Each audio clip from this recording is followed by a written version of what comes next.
আসসালামু আলাইকুম রহমতুল্লাহ। আলহামদুলিল্লাহ ওয়াহদা ওয়াসসালাতু ওয়াসসালামু আলা মাল্লা নাবিয়া বাদা। সম্মানিত দর্শক মণ্ডলী, দিনী মুসলিম ভাই বোন, আপনাদের জানা আছে যে আমরা নিয়মিত দারসে বুখারীর কাজটি করে আসছি। আমরা বুখারীর দার্স দিয়ে আসছি এবং আপনাদেরকে এই দার্সগুলি মূল্যায়ন করার জন্য আন্তরিকভাবে অনুরোধ করছি। আমাদের দার্সে বুখারীতে বর্তমানে যে পাঠ চলছে তা হচ্ছে ঈমান। আমরা ধারাবাহিকভাবে ঈমান নিয়ে আলোচনা করছি। আমরা ঈমান নিয়ে আলোচনা করতে গিয়ে এখন যে বিষয়ে আলোচনা করতে যাচ্ছি সেটা হচ্ছে এই যে ইমাম বুখারী এখানে একটি অধ্যায় উল্লেখ করেছেন, তা হচ্ছে বাবু হালাওয়াতিল ঈমান। ঈমানের স্বাদ অনুভব করা। মানুষ যখন ঈমানদার হয়ে যায় তখন সে তার ঈমানের স্বাদকে অনুভব করতে পারে। তো আমরা কি ঈমানের স্বাদ অনুভব করতে পারি?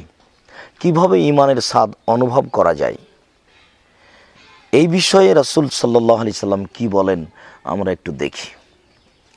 আনাস রাদিয়াল্লাহু তাআলা আনহু বলেন, নবী করিম সাল্লাল্লাহু আলাইহি ওয়াসাল্লাম বলেছেন, সালাসুন মান কুন্না ফিহি ওয়াজাদা হালাওয়াতাল ঈমান। যখন কারো মধ্যে তিনটি জিনিস হবে তখন সে ঈমানের স্বাদ গ্রহণ করবে। ঈমানের স্বাদ গ্রহণ করার জন্য তিনটি জিনিস লাগে। মানুষ নিজে নিজেই তার ঈমান আছে এটা আঁচ করতে পারবে ওই সময়ে যখন মানুষ তিনটি বিষয়ের ভালোবাসা বুঝতে পারবে, তিনটি বিষয়ে আমল করা বুঝতে পারবে, তখনই সে বুঝতে পারবে নিজের ঈমানের স্বাদ। দেখি সেগুলি কি। রাসূল সাল্লাল্লাহু আলাইহি সাল্লাম বললেন যে আল ঈমানু আইয়াকুনাল্লাহু ওয়া রাসূলুহু আহাব্বা ইলাইহি মিম্মা সিওয়াহুমা। নিশ্চয়ই আল্লাহ এবং আল্লাহর রাসূল সেই ব্যক্তির কাছে প্রিয় হবে পৃথিবীতে আর যা কিছু আছে সব কিছুর চেয়ে।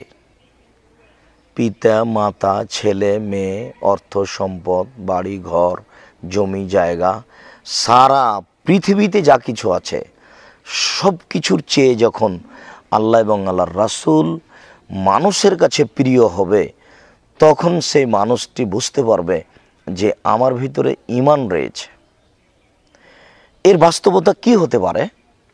আমরা এখানে বলতে পারি যে মানুষের ঈমান কেটে যায় শিরক করলে, এবং শিরক করলে আল্লাহকে হেয়তুচ্ছ করা হয়। যখন মানুষ শিরককে ভয় করে, শিরকের পাশে যায় না, শিরক একটি ভয়ানক পাপ বলে দূরে থাকার চেষ্টা করে, তখনই সে সব কিছুর চেয়ে আল্লাহকে ভালোবাসে। কোনো মতেই, কোনোভাবেই, কোনো কারণেই, কোনো সমস্যাতেই শিরক তাকে ধরতে পারে না।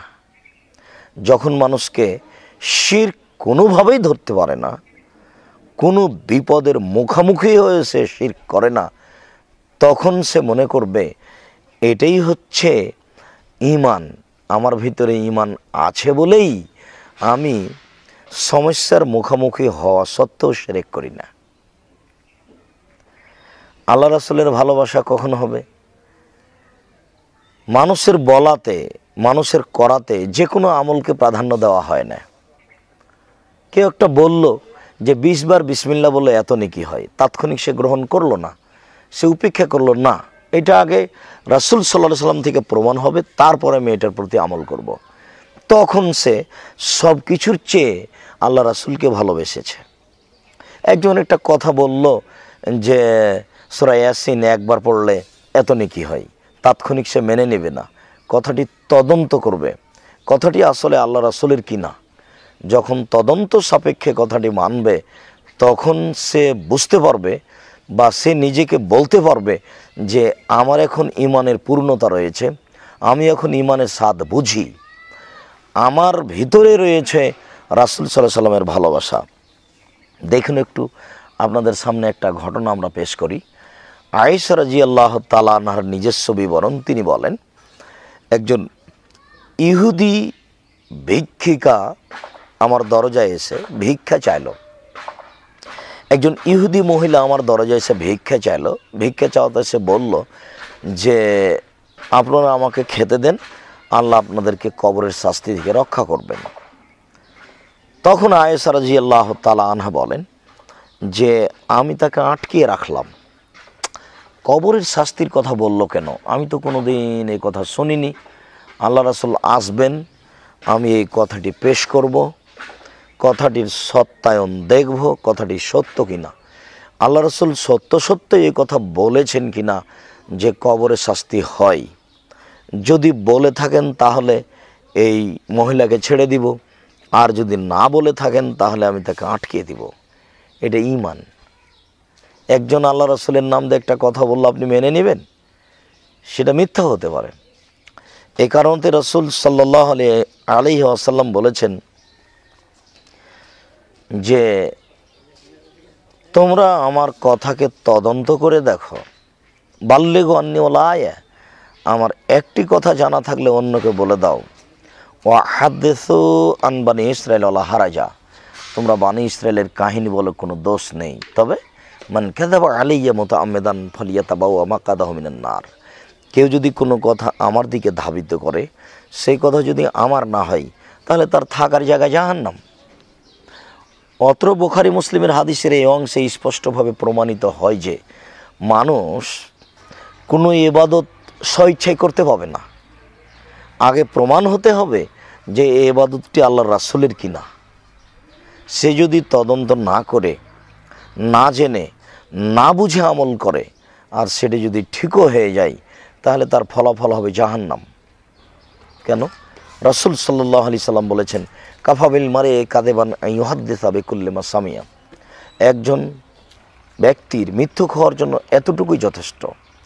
একজন মানুষকে এতেই মিথ্যুক বলা যেতে পারে যে শরীয়তের কোনো কথা তদন্ত না করে বলল, রাসূল সাল্লাল্লাহু আলাইহি সাল্লামের কোনো কথা তদন্ত না করে আরেকজনের কাছে বলল, রাসূল সাল্লাল্লাহু আলাইহি সাল্লামের কোনো কথা তদন্ত না করেই আমল করলো।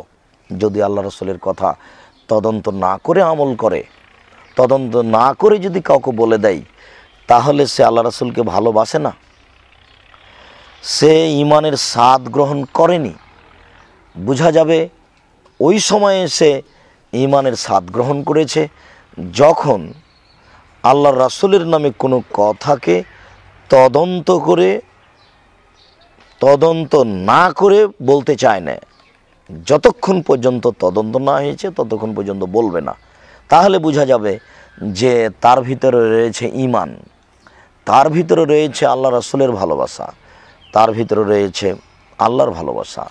সম্মানিত দর্শক মণ্ডলী, দিনী মুসলিম ভাই বোন, আমরা তাহলে বুঝতে পারবো ঈমানের স্বাদ। 2,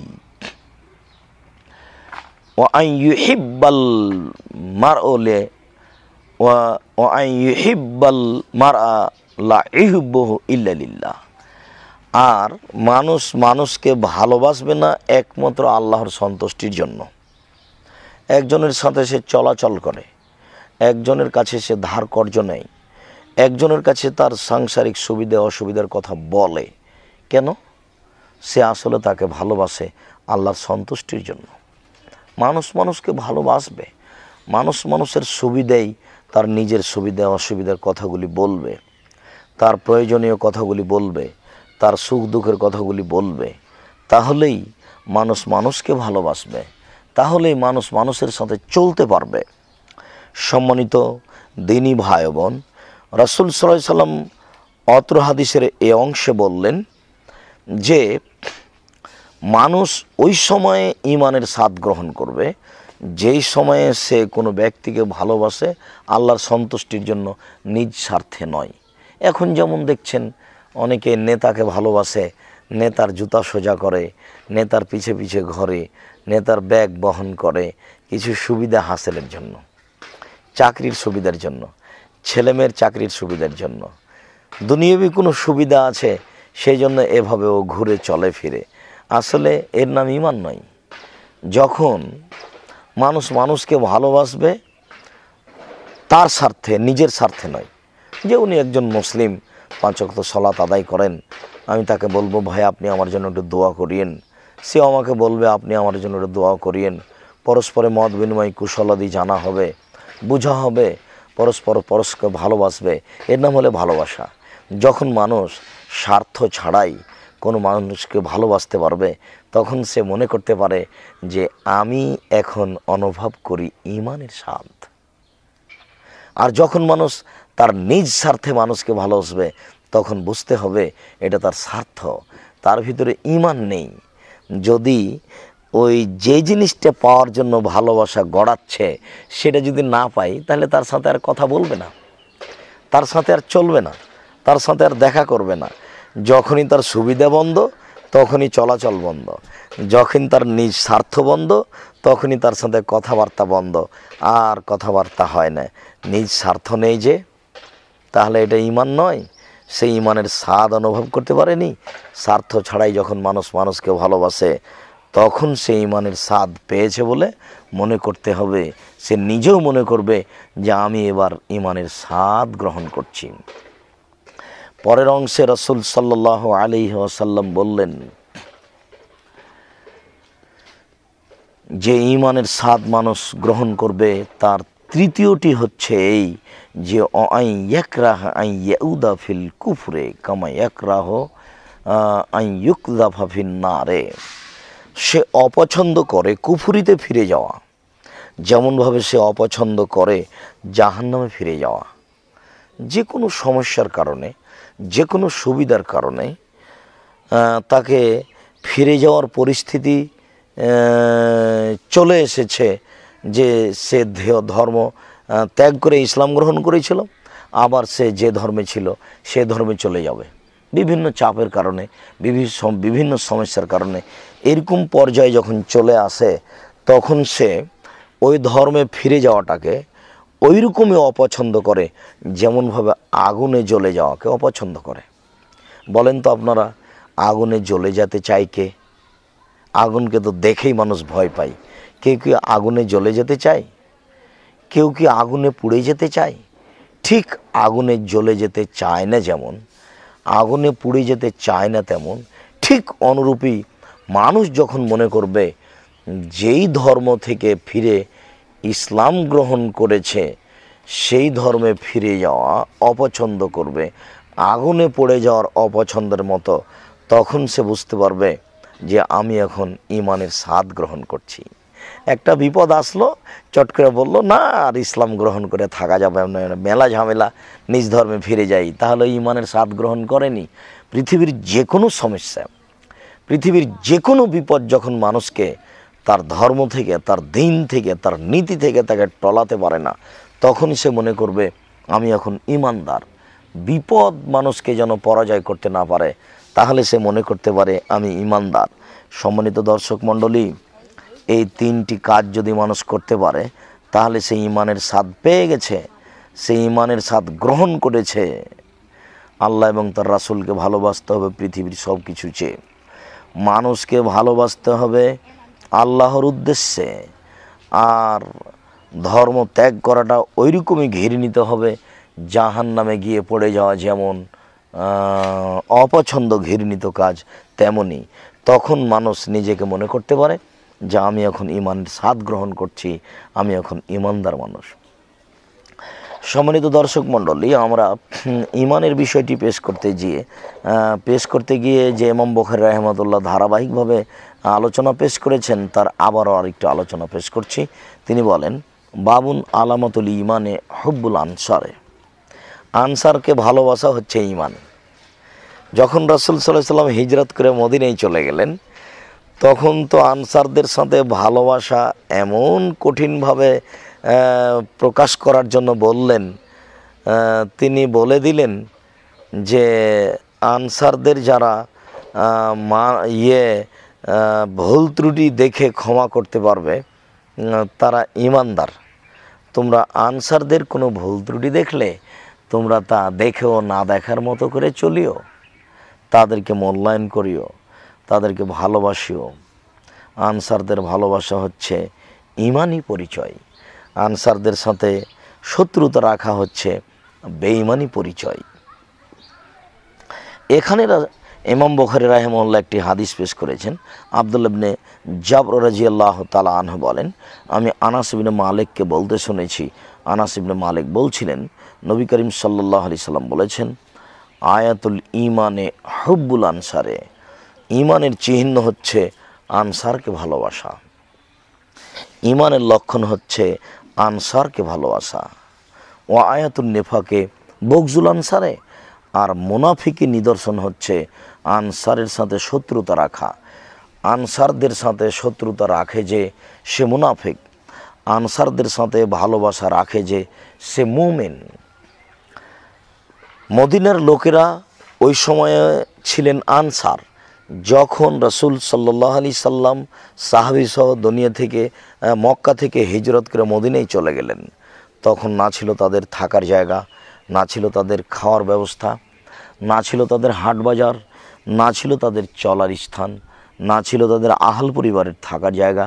এরকম পরিস্থিতিতে রাসূল সাল্লাল্লাহু আলাইহি সাল্লাম আনসারদেরকে বলে দিয়েছিলেন, হে আনসার, তোমরা শোনো, তোমাদের অর্থ সম্পদ মহরজেদের ভাগ করে দাও, তোমরা তোমাদের স্ত্রীকে তালাক দিয়ে মহরজেদের সে বিবাহ দিয়ে দাও।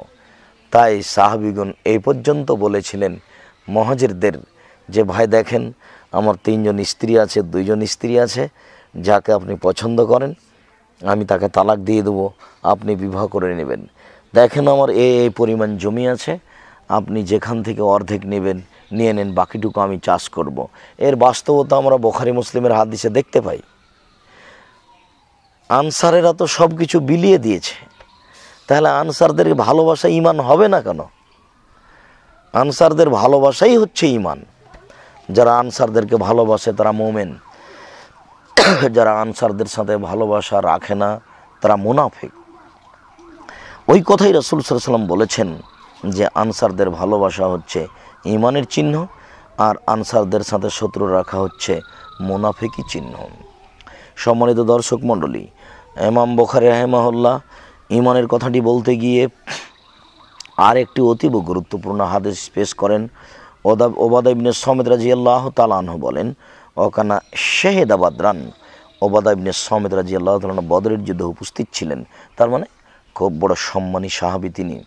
ওহুয়া আহাদুন নুকাবায়ে, আর তিনি হচ্ছেন নকাবাদের গোপন যে 12 জন নিয়ে বৈঠক হয়েছিল আল্লাহ রাসূলের, সে 12 জনের একজন সদস্য হচ্ছেন ওবাদা ইবনে সামিত। যে বৈঠকটি গোপনে হয়েছিল, যে বৈঠকটির বাস্তবায়নের জন্য সাহাবীগণ সেদিন থেকে চেষ্টা চালাতে আরম্ভ করেছিলেন, সেই বৈঠকের একজন সদস্য হচ্ছেন ওবাদা ইবনে সামিত। তিনি বলেন, আল্লাহ রাসূলের পাশে আমরা ছিলাম, তার চতুর্দিকে মিন আসহাবিহি, রাসূল সাল্লাল্লাহু আলাইহি ওয়াসাল্লামের সাথী। তিনি বললেন, বায়উনি আলা আন লা তুশরিকু বিল্লাহি শাইআ, দুনিয়ার মানুষ তোমরা আমার হাতে বায়াত করো, অঙ্গীকার করো, শপথ করো এই মর্মে যে তোমরা আল্লাহর সাথে বিন্দুমাত্র শরিক করো না। তোমরা শপথ করো এই মর্মে যে তোমরা আল্লাহর সাথে বিন্দুমাত্র শরিক করো না। ওয়ালা তাশরিকু, তোমরা চুরি করো না। আমার সাথে হাতে হাত রেখে তোমরা অঙ্গীকার করো, তোমরা শপথ করো। 1 নম্বর শপথ হচ্ছে তোমরা শিরক করতে পাবা না, যে শিরকের ফলাফল হলো জাহান্নাম। 2 নম্বর শর্ত হচ্ছে তোমরা চুরি করতে পাবা না, যেই চুরির ফলাফল হলো হাত কেটে নেওয়া।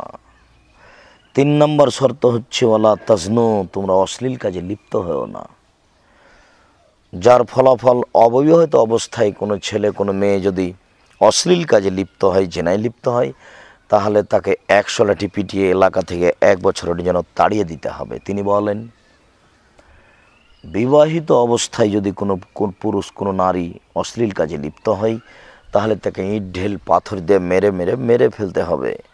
সম্মানিত দর্শক মণ্ডলী, রাসূল সাল্লাল্লাহু আলাইহি ওয়াসাল্লাম ঈমানের চিহ্ন বর্ণনা করতে গিয়ে অত্র হাদিসটি নিয়ে এসে দেখাচ্ছেন যে বিন্দুমাত্র শিরক থাকলে সে ঈমানদার নয়, বিন্দুমাত্র চুরি থাকলে সে ঈমানদার নয়। ওয়ালা তাজনু, আর যদি যে না অশ্লীল কাজ থাকে তাহলে সে ইমানদার নয়। ওলা তাকতুলু আওলাদাকুম, তোমরা তোমাদের সন্তানকে হত্যা করো না।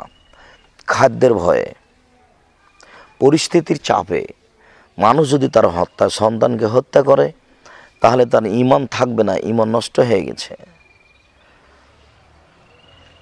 ওয়ালা তাতু বিবহতানিন তাফতারুনাহু বাইনা আইদিকুম ওয়া আরজুলিকুম, আর তোমরা নিজে থেকে অপবাদ তৈরি করে মানুষের উপরে চাপিয়ে দিও না।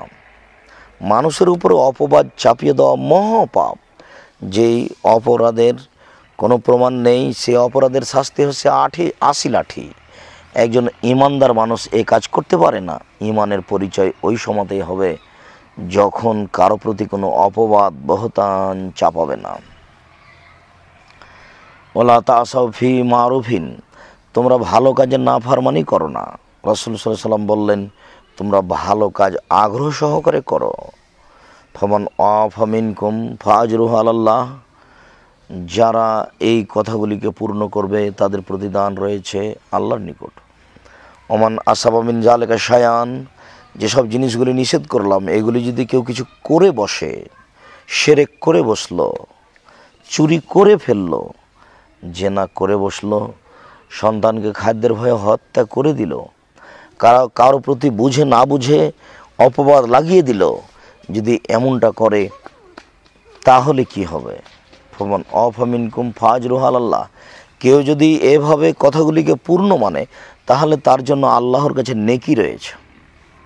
ওমান আসাবা মিন যালিকা শায়ান, আর এগুলির মধ্যে কেউ যদি কিছু করে বসে ফাউকিবা ফিদ দুনিয়া, তাহলে তাকে দুনিয়াতে শাস্তি দেওয়া হবে। ফাহুয়া কাফফারাতুন লাহু, আর এটা হয়ে যাবে তার দুনিয়াবি কাফফারা। দুনিয়াতে যে সব পাপ করেছে এইগুলি মিটানোর জন্য এইটা হয়ে যাবে। ওমান আসাবা মিন যালিকা শাইয়ান সুম্মা সাতারাহুল্লাহ, আর যদি এসব নিষেধ যা আমি করলাম সেগুলি যদি মানুষ করে ফেলে এবং এটা কারোর সামনে প্রকাশ না করে, এটাকে যদি গোপন রাখে, ফাহুয়া ইলাল্লাহে, তাহলে সেটা আল্লাহর ব্যাপার। ইনশা আফানহ ওয়া ইনশা আকাবাহ, আল্লাহ চাইলে তাকে ক্ষমা করে দিবেন, আল্লাহ চাইলে তাকে শাস্তি দিবেন, আল্লাহ চাইলে তাকে ক্ষমা করে দিবেন, আল্লাহ চাইলে তাকে শাস্তি দিবেন। ফাবায়ানাহু আলা যালিক, সেদিন আমরা রাসূল সাল্লাল্লাহু আলাইহি সাল্লামের সাথে হাতে হাত রেখে এইটির উপরে অঙ্গীকার করেছিলাম যে আমরা এইগুলি মেনে চলব। যেসব বিষয়গুলি রাসূল সাল্লাল্লাহু আলাইহি সাল্লাম মানার জন্য জোরালোভাবে বললেন সেগুলি আমরা মেনে চলব। সম্মানিত দর্শক মণ্ডলী, আমরা অত্র হাদিসে ঈমানের পরিচয়ে বেশ কিছু কথা বললাম। তার 1 নম্বর কথা হচ্ছে আল্লাহ রাসূল বললেন, তোমরা সরিষার সমপরিমাণ শিরক করো না যাতে ঈমান কেটে যায়। 2 তিনি বললেন, তোমরা চুরি করো না, যেই চুরি ফল আছে হাত কেটে নেওয়া। 3 নম্বর তিনি বললেন, তোমরা অশ্লীল কাজে লিপ্ত হও না, যার ফলাফল জাহান্নাম। তিনি বললেন, তোমরা খাদ্যের ভয়ে তোমাদের সন্তানকে হত্যা করো না, যেটা মহাপাপ। তারপরে তিনি বললেন, তোমরা মানুষের প্রতি অপবাদ লাগায় না, যা মহাপাপ। তারপরে তিনি ধারাবাহিক পেশ করে শেষে সাহাবীগণ বললেন, আমরা এই কথার উপরে বায়াত করলাম। সম্মানিত দর্শক মণ্ডলী, আমরা যদি এই বিষয়গুলি নিয়ে খুব ভালোভাবে গবেষণা করে দেখি তাহলে এই বিষয়গুলি থেকে আমাদের কিছু নেওয়ারও আছে, আর এই বিষয়গুলি থেকে আমাদেরকে কিছু দেওয়ারও আছে। অতএব আমরা ঈমানের আলোচনায় দারসে বুখারী থেকে এই অংশটি শুনে দৃঢ়তা চাচ্ছি আল্লাহর কাছে। আল্লাহ, তুমি আমাদের দৃঢ় করো, আমাদের শক্তিশালী করো, আমরা যেন এসব কাজে লিপ্ত না হই যেগুলি নাজায়েজ, যেগুলি হারাম, যেগুলি মহাপাপের কাজ। এগুলি থেকে তুমি আমাদের রক্ষা করো, আল্লাহুম্মা আমিন। সম্মানিত দর্শক মণ্ডলী, দ্বীনি মুসলিম ভাই বোন, আপনারা জানেন যে আমরা দারসে বুখারী নিয়মিত করে আসছি আপনাদের সামনে, এবং আমরা আন্তরিকভাবে আপনাদেরকে অনুরোধ করছি যে আপনারা এই অনুষ্ঠানটি, এই দারসে বুখারীটি নিয়মিত শুনবেন এবং মানার চেষ্টা করবেন আমরা আপনাদের কি বলতে চাচ্ছি। দর্শক মণ্ডলী, আরও শুনে খুশি হবেন। 2013 সালের 24শে আগস্ট রোজ মঙ্গলবার 11টার সময় জাতির উদ্দেশ্যে এই প্রতিষ্ঠানকে লক্ষ্য করে যে বক্তব্য দিয়েছিলাম, সেই বক্তব্যটি ছিল এই কাঁঠাল গাছের নিচে। আজকে আবার বুখারীর দাস চলছে, কাঁঠাল গাছের নিচে। এই কাঁঠাল গাছের নিচেই আপনাদেরকে আমি বলেছিলাম 2013 সালের 24শে আগস্ট রোজ মঙ্গলবার 11টার সময় আমার হাতে টাকা নেই, এ কথাও সত্য। এখানে প্রতিষ্ঠান গড়বে, এ কথাও সত্য। ইনশাল্লাহ গড়বেই গড়বে। দেখুন আপনারা আল্লাহর দয়া কেমন হয়, আল্লাহর রহমত কিভাবে আসে। আল্লাহর রহমতের কারণে আজকে আপনারা এখানে অনেক কিছু দেখতে পাচ্ছেন। অনেক ছাত্র, অনেক ছাত্রী, অনেক গার্জেন, অনেক দিন ধর্ম চর্চা। আমি এই জন্য আপনাদেরকে বলছি যে অন্তত এই প্রতিষ্ঠানটির ব্যাপারে কখনো কৃপণতা দেখাবেন না। অন্তর থেকে দোয়া করবেন, আল্লাহ তুমি এই প্রতিষ্ঠানটি কবুল করো। এই গাছের নিচে সেদিন বলেছিলাম, আজকেও আপনাদেরকে আমি এই কাঁঠাল গাছের নিচে দারসে বুখারীর পাঠ শেষে বলছি যে আপনারা 5 ওয়াক্ত সালাতে অভ্যাসী হন, আপনারা সকালে কোরআন তেলাওয়াতে অভ্যাসী হন, আর জরুরি প্রয়োজন ছাড়া বাড়ির বাইরে যাবেন না, এটা মূল্যায়ন করার চেষ্টা করুন। আর দান মানে তো দলিল, জান্নাত পাবই। পতিতালয়ের মেয়ে যদি কুকুরকে পানি পান করে জান্নাত যেতে পারে, আমরা এই সঠিক আকীদার প্রতিষ্ঠানকে ভালোবাসলে আমরা জান্নাত পাবো ইনশাআল্লাহ। আমি আপনাদেরকে আন্তরিকভাবে অনুরোধ করে বলছি, আপনারা এই সঠিক আকীদার প্রতিষ্ঠানটিকে মূল্যায়ন করুন। আপনাদের সাধ্যতীত যার যতটুকু সম্ভব আপনারা ওসরের জাকাতের হাত বৃদ্ধি করে সেখানে অর্থ সম্পদ পৌঁছে দিন। এখানে নির্মাণের কাজ চলছে, ছেলেদের আবাসিক নির্মাণ, মেয়েদের আবাসিক নির্মাণ, শিক্ষকের আবাসিক নির্মাণের কাজ চলছে। আপনারা এখানে সহযোগিতা করুন। সমুদ্রদিনী ভাই বোন, আপনাদেরকে সহযোগিতার অনুরোধ রেখে বলতে চাচ্ছি, আপনারা বর্তমানে এই অ্যাকাউন্টে ব্যবহার করুন 0071120004027। তারপরে আপনারা বিকাশ নাম্বার হিসাবে বিকাশ নাম্বারটি ব্যবহার করতে অভ্যাসী হন 01717088967। এই বিকাশ নাম্বারে অর্থ পাঠাবেন এবং এই অ্যাকাউন্ট নাম্বারে অর্থ পাঠাবেন। আল্লাহ আপনাদের কবুল করুক, আল্লাহুম্মা আমিন। আল্লাহ তুমি আমাদের দান কবুল করো, আল্লাহুম্মা আমিন। আমরা যেন দারসে বুখারীকে মূল্যায়ন করি, আর এই দারসে বুখারী থেকে যে আমরা কিছু নিয়ে আমল করতে পারি, তুমি তৌফিক দান করো, আল্লাহুম্মা আমিন। এ দাবি, এ দাওয়া, এ দোয়া তোমার দরবারে রেখে আজকের দারসে বুখারীর পাঠ আমরা এখানেই শেষ করছি। সুবহানাকা আল্লাহুম্মা ওয়া বিহামদিকা আশহাদু আল্লা ইলাহা ইল্লা আনতা আস্তাগফিরুকা ওয়া আতুবু ইলাইক। আসসালামু আলাইকুম ওয়া রাহমাতুল্লাহ।